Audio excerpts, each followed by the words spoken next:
North Africa, Reuters news agency reporting today that more than half of Libya's oil production, that's roughly 700,000 barrels per day, was offline on Thursday. And exports were stopped at several ports as a standoff between rival political factions over the central bank and oil revenue threatens to end a 4-year period of relative peace. The crisis for the control of Libya's central bank is threatening North Africa's largest oil exporter that is split between Eastern and Western factions with backings drawn from Turkey and Russia. Let's get some industry intelligence now into the Libya's developing story as we bring on Amena Bakr, a senior research analyst in the charge of Middle East at Energy Intelligence based in Dubai. We thank you for making the time for our rice exchange tonight, madam. Thank you so much. Thank you for having me. Thank you so much, Amena. What was the latest on Libya's oil sector crisis as of today? As you just mentioned, we just saw reports that half of Libya's production, which is around 700,000 barrels per day, has been shut in. As you know, that Libya is divided between two governments, the government in Benghazi and the government between in Tripoli. And the reason of this conflict is over the changing that Tripoli wanted to make to the central bank governor that Benghazi's government was against.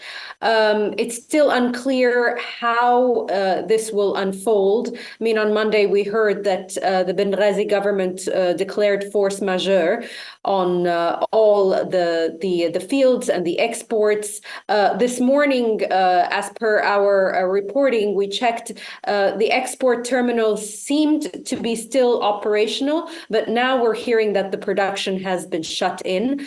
It's a very critical moment, of course. Any kind of supply to disruption adds to the volatility that's plaguing the market.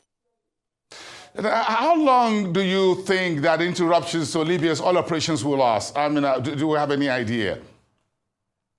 It's really difficult to say at this point. I mean, it's just a matter of reaching a resolution. I know that the UN is trying to reach a resolution right now, but from where things stand, it's really hard to tell when this could be resolved. But how will the situation in Libya likely impact oil prices moving forward? It looks like prices gave what you call the initial knee-jerk reaction over the weekend. Things begin to settle a little bit, then we see prices moving up again. Where is Libya's in the whole metrics of demand, supply, pricing of oil products around the world at the moment? Well, Libya's production in general is around 1.1 million barrels a day.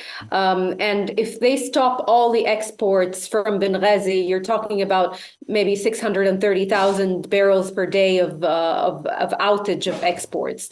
The thing is with Libyan crude that it's sweet and a lighter grade, which cannot be replaced easily. I don't know if you remember in 2011, there was also issues with Libyan exports and production. And you had other players in the market kind of stepping in. Saudi Arabia made a special blend that they started exporting. I see, I mean, in the near term, it's just causing a lot of volatility. The announcement itself on Monday caused oil prices to jump around 7%. Then they came down again on worries of macroeconomic growth, etc. And now we're seeing, I mean, Brent is reaching, as you mentioned, towards 80. So it just adds to this kind of volatility that the market is seeing. But any outage, of course, could increase Brent further. But are there alternatives to Libyan crude for those who are buying? How do they cushion this disruption? Is it enough to give any headache to OPEC or OPEC Plus moving forward? Can the group discount Libya in a manner of speaking moving forward?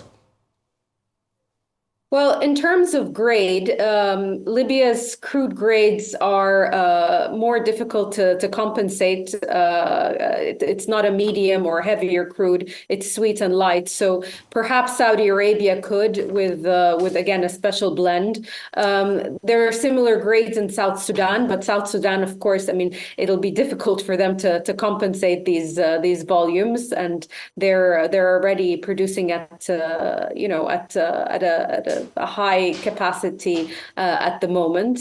So those are the two, and Iran possibly as well. But again, it's difficult to replace all of that in the same and at the same grade level.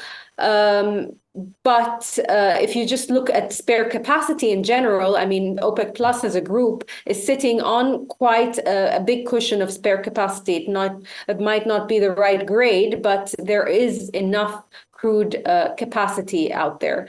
I don't think there's a big rush to compensate any of these barrels at the moment. The market seems to be at a balanced state. So there's more or less, I would say, less panic about supply than there was in previous years.